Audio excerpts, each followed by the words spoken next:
Today's episode of the Star Local Media Sports Podcast is brought to you by King Arthur Clocks and Jewelry, Bavarian Grill, and Ye Olde Butcher Shop. King Arthur Clocks and Jewelry, a longtime retail and repair shop for, you guessed it, clocks and jewelry. Everything from grandfather clocks to mantle clocks, wall clocks. Hey, if you just need to get the battery in your watch replaced, King Arthur Clocks and Jewelry has you covered. Not only that, they are also a gold and silver exchange. So if you have any gold coins, silver coins that you're looking to trade in for cash on the spot, King Arthur Clocks and Jewelry has you covered there as well. They are located at 1201 North Central Expressway, having served Plano for over 30 years. King Arthur Clocks and Jewelry. And now, let's podcast. Welcome to another edition of the Star Local Media Sports Podcast. My name is Matt Welch. I'm the sports editor with Star Local Media, and I am being joined by Brian Murphy, who's the sports editor for our Frisco, Little Elm, and Salina papers, as well as Justin Thomas, who's the sports editor for our Denton County papers. And gentlemen, let's keep talking football. So on Monday, we debuted our spring football primer series. We're going to touch on all of our Class 6A and Class 5A districts and just kind of check up on them as they wade through their respective springs. We began on Monday with a look at a couple Class 6A districts, talked a little Louisville ISD, little Garland ISD, and then for today's podcast, we're going to shift gears to Class 5A and start looking at a couple Class 5A Division 1 districts. We're going to look at we're going to start off in District 5A, Division 1, which, is, I guess, 6/10 of Frisco ISD? Pretty much. And then a couple old Frisco ISD district rivals. We've got, we have Frisco Centennial, Heritage, Independence, Liberty, Lone Star, and Wakeland, as well as the Colony and Little Elm. So you have, kind of the heavyweights in Frisco ISD, more or less, plus a couple teams from District 14 5A and the Colony and Little Elm. And I guess, I don't know, just my initial glance at this district, I know we learned what this district was going to be a couple months ago at realignment, but we'll see. I mean, Lone Star would probably feel like, or they're the on-paper favorite just given their pedigree over the past few years, but they do have some pretty sizable holes to replace on offense. I'm fascinated though just to see how the Colony and Little Elm are going to kind of work into this mix, just because they have experience playing against Frisco ISD beforehand, and kind of been years in a row before a bit of a mixed bag. The Colony held its own more or less. Little Elm not so much. Yeah. Let's start there, Brian. I know in this upcoming edition of the Little Elm Journal, you've got a story on Little Elm Spring and just what they were able to do as they begin for their build towards 5A Division 1. What is how are the Lobos sitting right now? Coach Brown says they look good. They have their quarterback back, Logan Kohler. He was a starter as a sophomore, starter as a junior. That's a key component for your team if you experience that quarterback. He said their strength of the team might be their defensive line, which is I thought it was odd because their offensive line is so experienced. They have 4 returners on that offensive line. Many of those starters were sophomores as well. They have a stud in Brandon Crossley who's gotten 20 Division I offers. They use him at cornerback, kick return, punt return. They're going to throw him in a little bit at receiver and kind of move him around in the backfield. Who knows? He's a dynamic athlete. Starts on the basketball team, track and field star. So the Little Elm, they have pieces. They have a lot of experience coming back. And, Coach Brown mentioned that, being in the old Frisco district, a couple years ago back in the day, and they didn't do too well, at those times. They went defeated 2 years in a row, which is not ideal, but this is a much different team, much different culture, and a different program all around. That'll be the big question, is just how much has Little Elm really closed the gap on Frisco ISD? Because, you mentioned just their struggles against them, and they've, them and, like you said, Justin, they shared, Little Elm and the Colony were in the same district as Frisco ISD for, a good 4-year stretch from 2012 through 2015, and I went back to check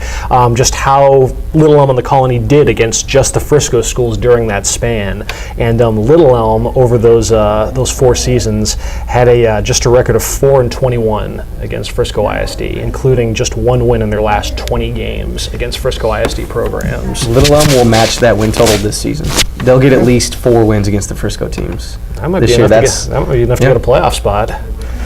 So, but the Colony, fared quite a bit better. They were able to make the playoffs in 3 of the 4 years that they were in the district with the Frisco ISD. They've been riding a pretty nice run of consistency as well, including, last year, I think that was a team that kind of coming into the season that we're all kind of like, I'm not really sure what to expect out of the Colony after what happened with, Jamel Jones, and then they were able to parlay that into a return to the playoffs and have become one of the more consistent teams, within that Louisville ISD 5A. I think after making it 2 times ever. They've made it 5 years in a row under Rudy Rangel now, so looking for 6 in a row. You mentioned, last year losing Jamel Jones, just a big blow before the season starts, but heading into this year, that's kind of a blessing this year because sophomore Mikey Harrington has a full year of starting under his belt going into his junior season at quarterback for the Colony. So I remember they had 2 stud running backs. They're Miles Price, who's a 2-way player and pretty awesome on both sides of the ball, and then Jaden Abdallah is back for his senior year. So probably one of the better running back tandems in the whole Metroplex, I would guess. Both very talented, and Price is really fun to watch, especially. I think you mentioned Little Elm and just the how they look like to be pretty well fortified up front, and I think now I'm not sure how how Frisco ISD is sitting from like a rushing standpoint, because I know last year that was kind of one of the strong suits of the district. Is just every team it felt like had like a really strong running back, and if you can fortify some sort of advantage in the trenches and just be well suited there, that should only help Little Elm just in the grand scheme of things. For sure, but they lose their 2 Division I running backs. Yeah, Glenn Young and Corey Moses. And so they're trying to replace him with a committee of guys. Coach Brown told me there's about 4 guys they're looking at right now.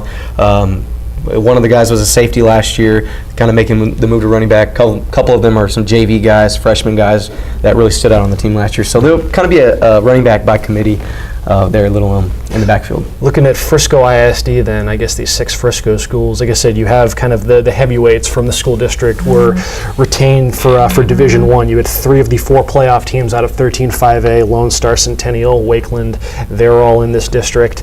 Plus you have teams like Independence made the playoffs 2 years ago. I mean, you have the Colony and Little Elm made the playoffs at some point these past 2 years. So you have 6 of the 8 teams in the district that made the playoffs within the past 2 years.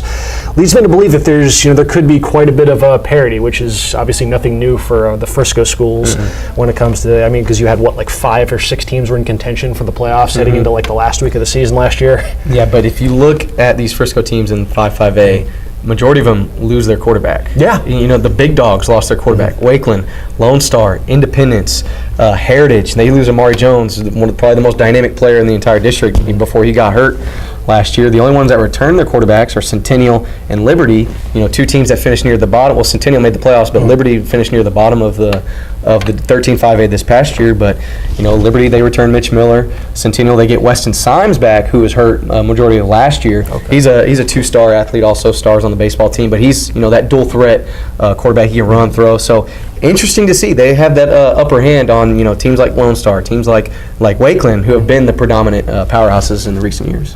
Any initial pulse for Lone Star? I know they've kind of they've been the it team in Frisco ISD for a little while now, and I mean they there's still some talent there obviously, but I mean they do lose quite a bit on both sides of the ball. Yeah, they lose MJ Rivers, they lose Nick Bolton, they lose Noah Velser. Nick Bolton going to Missouri, MJ Rivers going to Illinois, but they still have studs. Darren DJ Smith, he's picked up a ton of D1 offers. He's about to be a senior running back, 5'10", really shifty guy, can be utilized in the kicking game also. Trey Taylor, a really good cornerback. He's about to be a senior, stud on the basketball team also. And then Julian Larry is a guy who's also on the basketball team. He played corner this past year, but he's making the move to quarterback. He's one of the quarterbacks in contention for that job. So there's a QB battle between 3 guys. Another one of those guys is senior Grant Hardy, who also star on the baseball team. A lot of dual sport athletes at Lone Star. So interesting to see what happens there. And of course, Marvin Mims, newcomer of the year last year. He was a sophomore. He's about 5'9", 5'10", but I've seen him, throw down crazy dunks on the basketball court too. This dude is a freak athlete, and he's picked up a ton of D1 offers. Almost every time I look on Twitter, he's got a new marquee D1 offer, big time D1 offer. I'm anxious for the potential DJ Smith just like return to prominence, because it's like I don't say people almost like forgot just how good he is, but just there was so much talent in that backfield between Rivers and Kirby Bennett last year that you brought up Kirby Bennett. He got shadowed a little bit by Bennett. Bennett's a lot bigger, no pun intended. But Smith, smaller, shiftier back. He had a great sophomore year 2 years ago, and now who knows what he can do his senior year. He kind of had to split a lot of time with Bennett, but they use him in a bunch of different ways in the slot, kick return, punt return, stuff like that. But this year he's going to be that guy, and I think he's going to have a monster season. Potential MVP candidate. Another team that was hit hard, not just by graduation, but had a couple unforeseen losses. Frisco Wakeland. Not entirely sure what to make out of Wakeland and just kind of where they're going to be at, because obviously I was just going over the all-district list from last year, and they had 12 kids named to the all-district team that are either going to graduate or transferred. Yeah, and a lot of those got injured at some point in the season. So a lot of those games, against Lone Star and stuff like that late in the year, that they're playing with second and third stringers. They were so banged up going into the playoffs when they got demolished by Prosper. They were so banged up, but they're healthier this year. They lose Rafidi Hiramai, who's going to Texas, big offensive lineman. They lose Dylan Cadwaddler going to Prestonwood. They lose other guys. Easton Reeves going to Prestonwood, and then they graduate a bunch of their other studs. Trey Adams going to Arizona. I know you're an Arizona guy, Justin. He's a big 6'3" receiver. He should be a stud with the Wildcats. But they lose him. But they have a bunch of guys from the JV stepping up. I talked to Marty Secord earlier today. Their JV team won district last year, so they know how to win. Those younger guys, and if that can translate to the next level, that'll be huge for the Wolverines. Between Heritage, Liberty, Independence, those teams that were left out of the mix last year in the postseason, do you feel like there's any one that might be a bit better position to kind of crack that top four maybe this season? Or? It's tough to gauge with Heritage because they have a new coach, Kenneth Gilchrist, taking over for Che Hendricks. They lose Amari Jones, they lose Nick McTier, they lose some guys. It's tough. I'm not sure how they'll fare in this district. Centennial, they coming off a miraculous playoff berth. Not many people picked them to even finish in the top 6 in the district, and they got the 4th spot last year. They get a quarterback back and healthy. Who knows? I think Centennial's in good shape, and Liberty, they still have a lot to prove as well. Let's look at District 5A Division 1. Obviously, we'll dig much deeper into this district once things get rolling in August, once fall practices begin. But just a cursory look at what that district has to offer as these schools are going through spring ball. We're going to quickly shift gears to another 5A Division 1 school, and that is West Mesquite, as the subject for our Fast Forward Rewind Student Athlete Spotlight this week. Kendrick Johnson was out at West Mesquite chatting with their star wide receiver Dylan Wright, one of the top wide receivers in the state. Just for an update on how his offseason's coming along, how the Wranglers are shaping up, and we will see what Dylan Wright had to say after a word from this sponsor. Today's Student Athlete Spotlight is brought to you by Bavarian Grill, authentic Bavarian food and beer garden. Listed by the Zagat survey as the highest rated German restaurant in Texas for 12 years in a row. 12 years! That's 3 presidential terms. You can enjoy traditional and authentic spring favorites now. Everything from appetizers like slow roasted ham hock and potato pancakes to entrees like bratwurst or breaded schnitzel. Bring your whole family for lunch and dinner. They are open Tuesday through Saturday, located off Parker and Highway 75 in Plano. Bavarian Grill. And now, let's get back to the podcast. This week, we fast forward and rewinding. We landed in Mesquite. We're one of the top receivers in the state of Texas and in the nation, Mr. Dylan Wright. Dylan, give some insight to spring practice. Well, I ain't been able to practice, but I've been sitting there watching the young kids. We got a lot of young kids moved up from JV. So they starting to learn all the plays. They've been getting the plays down. So today we're going to see what they got.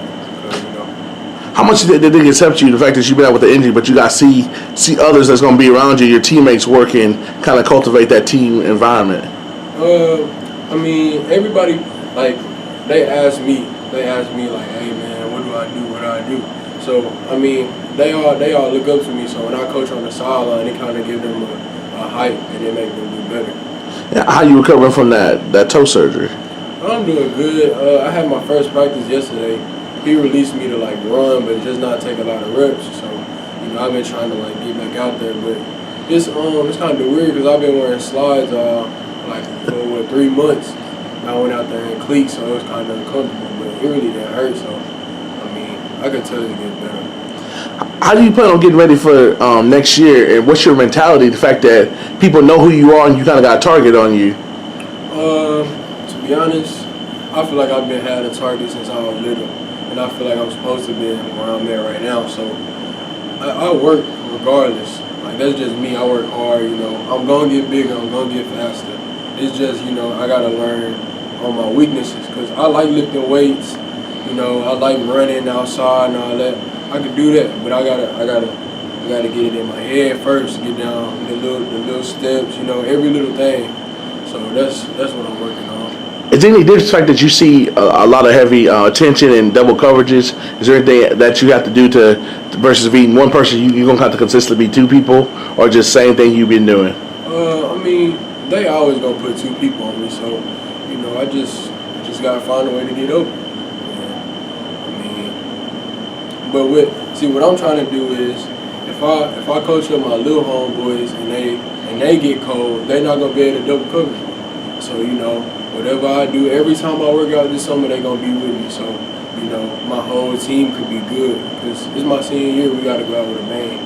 Does it bother you the fact some people say and some scouts say that you're a great athlete, but they don't know about your route running skills? Like basically, like if he ain't going up at high point, he ain't gonna get the ball. I mean, that was one of my weaknesses at one point, and that's because I just started playing receiver. But I mean, I've been working on it. Like people don't notice, but I'll work on it. So they gonna see when I get back on the field. It ain't gonna be nothing they can say that I can't do. Is that motivation for next year? It's motivation. Everybody gonna pick something that they don't like about you. So all I gotta do is show them that I can do it. Team-wise, what's 3 goals you have for your team next year? No drops from the receivers. For the linemen, I want more than 4-point pancakes a game from anybody, and I don't want it to be no solid. I want everybody to talk on the field. I don't want it to be solid, none. I want everybody to know the play. I want the defense. I want everybody to know what coverage they in. I want all that. So how big a deal is it to get in the playoffs and make a run? it's a big deal. I could be one of the people be like, I already got offers. I ain't got to worry about my team. But I've always been a team player, so I want us to go as far as we can, and I feel like we could go far with the young kids that we got. How you think you match up with people in that tough district that y'all in? Man, can't nobody guard me. Where's his confidence come from? I mean, came out the mud, so ain't nobody ever gave me nothing, so it's just hunger. I gotta make it out of where I'm at right now. Get some insight to being a Wrangler for the last 4 years and what you gonna miss about that. Matter of fact, my freshman year I was at Ferris, Texas, and I played quarterback. And my sophomore year I was at Ennis, and I played quarterback. And they tried to move me to tight end.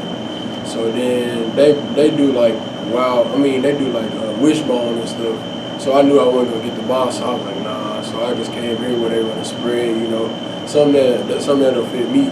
But it's been good since I came here. Last year I only had 500 yards, but that was because I didn't know the plays, or me and the quarterback really didn't have that bond. So this year that's what I'm trying to fix. So every day after practice when I get back, we gonna work. Were you on that state championship team for Ennis? Oh no, that was 4 years before me. The one that they recently won like 2 or 3 years ago. Yeah, it was. Was the year before? It was before you. The year before you. I got you. So how much does seeing different offenses help you? The fact that you might be running one, maybe pass offense, but still you getting different looks. You think it's gonna help you out at the next level? The fact that you see multiple offenses. Yeah, and I think it's gonna help me because I was a quarterback, so I know how quarterbacks think. So I know where to go, how to get open, and what they like. So I think that was good that I was a quarterback. I gotta ask you, man, what's your top 5? And you don't have to tell me in any particular order. And what's it gonna take for you to sign on the dotted line, regardless of whoever you sign with? To be honest, I ain't really got no top schools yet. I'm still trying to look, because I don't wanna have a top school and then the coaches leave or something happens. So, I'm just taking my time. But for me to go to a school, I gotta be comfortable at your school, and it just gotta feel like a family. And I don't want it to be nothing about business. Like, if you my coach, I want you to know me and my family. I don't want you to know me as just a number. So that's one thing I really. And I want you to I want my mama and them to come to every game, and just be there. So will location play a role in wherever you go? I know you got a lot of looks. You got the all SEC. That's a Texas boy dream. That the SEC and the Big 12 are looking at them. I mean, my mom and them, they gonna find a way anyways. It's just I want the coaches to be able to say, all right, we'll help you. I don't want them to be like, oh, y'all find it your own way, So if the coaches help my mom and them get to the games, that'll be good. And so you can't give me your top 5? Man, I ain't got one. I ain't got one yet, bro. But I do like Texas, Arkansas.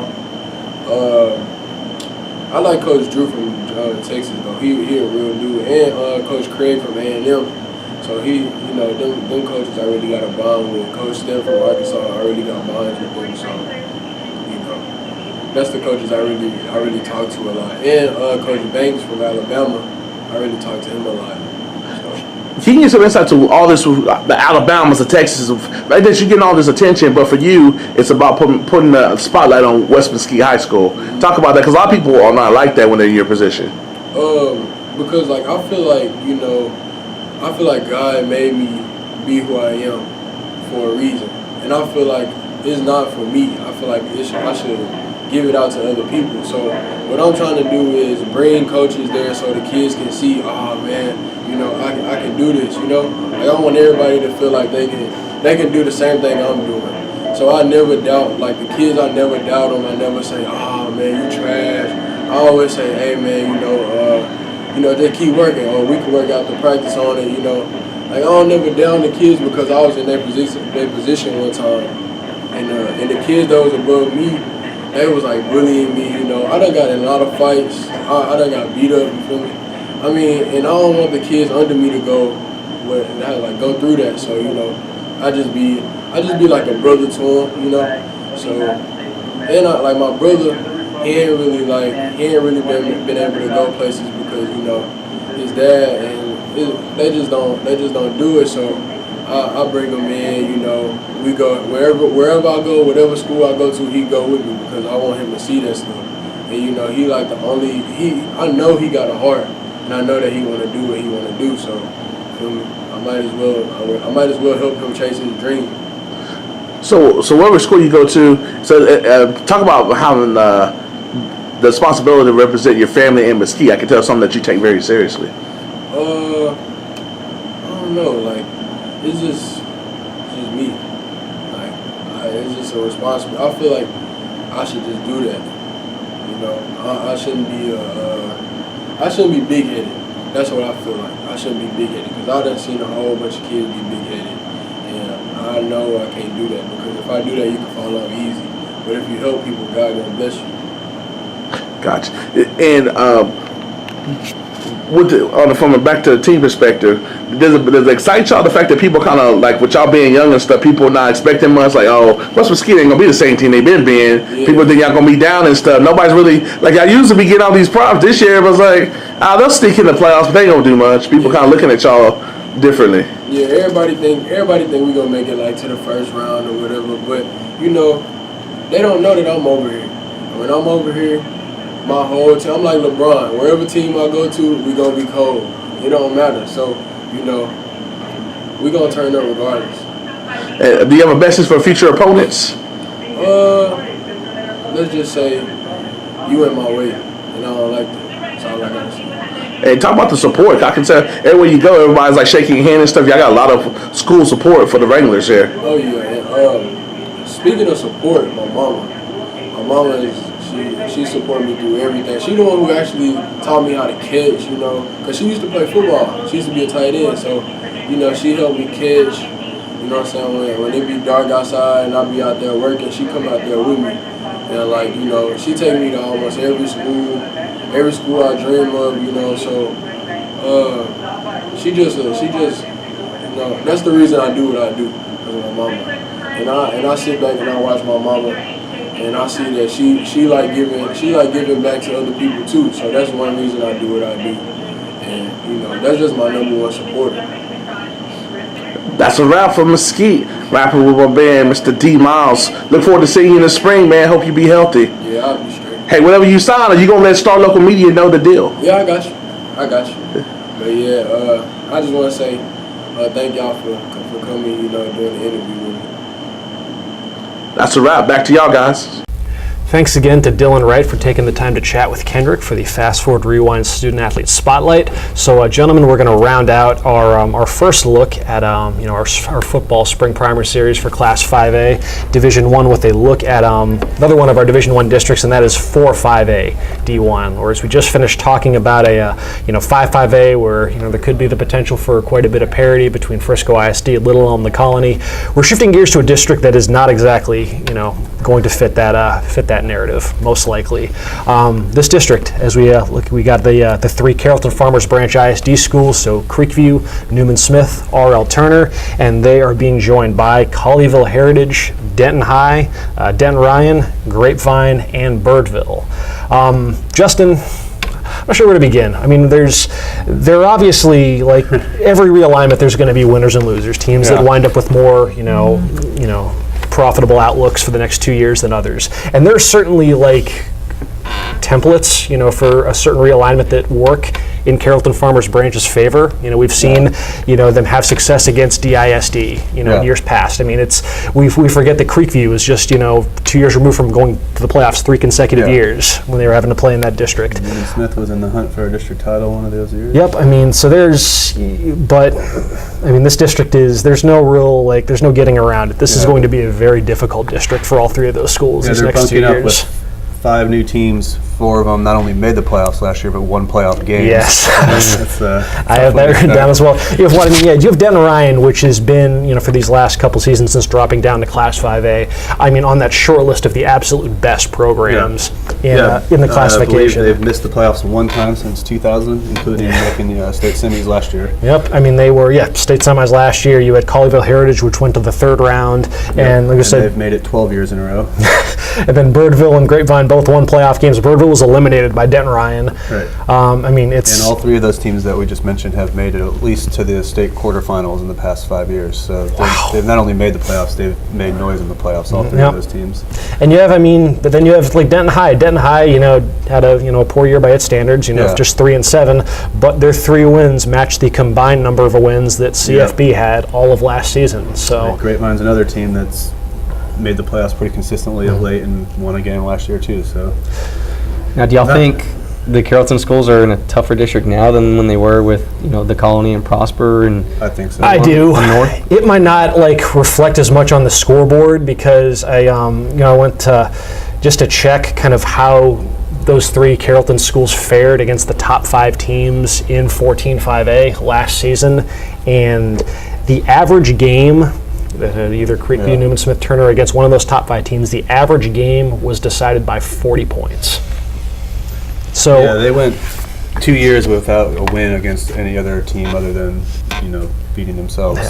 All their wins came against other CFB teams in the 2 years. And those games are going to be worth, there is still some merit to those, to those rivalry games and the importance of citywide bragging rights. And those games were much more competitive, obviously, whereas, the other games were decided by about 40 points. Their head-to-head games were decided by an average of 8 points. So you're still going to get competitive football between CFB ISD this year, so they'll at least have those games to build towards. But from a big picture standpoint, as far as trying to build trying to make the playoffs or something, that's going to be such tough sledding in a district like this because you had Prosper was a really good team in 14-5A, but they weren't Denton Ryan good. No. Not many teams. Denton Ryan. Lake Dallas was what they were 2nd place in that district, and but that's. It just feels like there's still a there's a glass ceiling just like there was last year, in 14-5A. But I don't know if, like I said, it's probably not going to matter as much on the scoreboard because again, it's they lost games by 40 points to a lot of these these high-end teams in 14-5A. How much more is that really going to change in this new district? On the bright side, at least Denton Ryan won't have Spencer Sanders anymore. But that's one way to look at it. But I guess let's just at least enough of the dogpiling. Let's at least looking at these 3 schools. Let's start with Creekview, the one that has been I guess Elville last year I guess was a bit of a down year for them by their standards. But very surprising they went winless 0-10. They had made the playoffs 3 years in a row until the last 2 years in 14-5A. So we'll see what Coach Jay Klein has coming back. They do have a couple all-district players coming back. Senior defensive end Luke McPherson, defensive back Aaron Cyrus, and Bradley Lockett. So secondary could be a strong suit for the Mustangs going into the season. But we'll see how they stack up. They didn't participate in spring football or spring game or anything, so they'll get going a little earlier in the fall and see how they can ramp up for Jay Klein over there at Creekview. That part's interesting. I just wonder what the, because I've seen more and more programs are kind of shifting towards foregoing spring ball just to get that extra week of preparation in the fall. And I guess I just wonder what the rationale is behind that. If it's just maybe just they won't maintain it as much throughout the off season in the summer, and they'd rather just get the extra time and have. Because reading around, it does seem like, well, first off, the added benefit in addition to getting an extra week of practice is you get an extra scrimmage as well, which, I mean, for a lot of coaches, that can be a more valuable, evaluation tool than anything that you get done during the spring, getting to see your kids in an actual atmosphere, in an actual game time atmosphere against a different opponent that's not themselves, plus. But then you go into the fall kind of blind, not knowing what you got in the spring. But you still have time to get that sorted out, because you can still, like the teams that like Dallas did this, for example, and they found that they were able to get just as much done during their athletic period. You can still practice, you can't put on pads or anything like that, but you can still go through traditional football teachings and stuff like that, and get your practice in during the athletics period that all these teams are allotted. So you at least do have a route to, so you at least have an idea of what you have heading into the off season. So sometimes it just depends on where your program's at. Like Lake Dallas has a ton of experience back, so that was one of the reasons why they didn't feel like spring ball was as necessary. But if you're Creekview and you're thinking that this district is going to be an absolute bloodbath, why not try to get as much extra prep as we can in August? And again, I think that extra scrimmage is it's a big factor as well. Yeah. I guess kind of moving on in the district, another storyline is kind of at Turner, and they have a new head coach in Isaiah Young. Michael Ramirez, I know last year they only went 1-9, but if you just follow the Turner program, there's no doubt that the program he helped get them picked up competitively throughout the last 4 years when Coach Ramirez was there, but he took a co-athletic director job with the CFB ISD. So Isaiah Young, who was the defensive coordinator, was promoted to head coach, so he'll be taking over for the Lions there. Turner hasn't made the playoffs since 2001. I don't see that changing this year, but they have been more competitive as of late, and they have some solid players back. Kyrese Williams, second-team receiver, Stephen Rico on the offensive line, and then Daniel Saldana, defensive lineman, had a strong year last year for the Lions. And I guess that brings us to Newman Smith. Paul Ressa still leading the Trojans over there. The CFB City champions last year, I believe. Champions, 2-0. So they'll lose their 2-year starting quarterback, John Mark Lamb, so they'll have to find a replacement there. But I guess the big name coming back from them is Marshall Funches. He was the newcomer of the year as a sophomore last year, as well as second-team running back Jalen Hughes. So a couple all-district players back for the Trojans, and we'll see how they can progress this fall under Coach Ressa, who's been a long-time coach there. And we'll see what, obviously, like I said, those city rivalry games should still be plenty of fun. The other district games probably not as much, but that's the way that the realignment guys decided that's the hand they decided to deal CFB, unfortunately for them. So that's a quick look at District 4 5A Division 1. We touched on 5A Division 1 earlier in the podcast, and that is going to round out this edition of the Star Local Media Sports Podcast. Brian, Justin, appreciate y'all for tagging along. We'll be back on. We're actually going to be back on Tuesday, obviously due to the holiday, to talk some more Class 6A. Look at the Plano ISD Allen District, as well as Mesquite ISD, as we continue our spring football primary series. Otherwise, folks, this has been Matt Welch with Star Local Media. I appreciate y'all for checking out this podcast. Y'all enjoy the rest of your week. Have a happy holiday, and we will talk to y'all later. Thanks again for checking out this edition of the Star Local Media Sports Podcast, brought to you by Ye Olde Butcher Shop, a meat market and burger joint based in Plano. It's summertime, folks. The temperatures are going to start heating up, and what a better way to break into that summer heat than to break out the grill, do some barbecuing. Well, guess what? Ye Olde Butcher Shop has you covered. They can help you with everything from catering, grilling, barbecuing, or any special occasion, serving the finest cuts of meat from everyday to exotics. They are located at 811 East 15th Street in Plano, open Tuesday through Saturday. A smoking good time since 1974, Ye Olde Butcher Shop.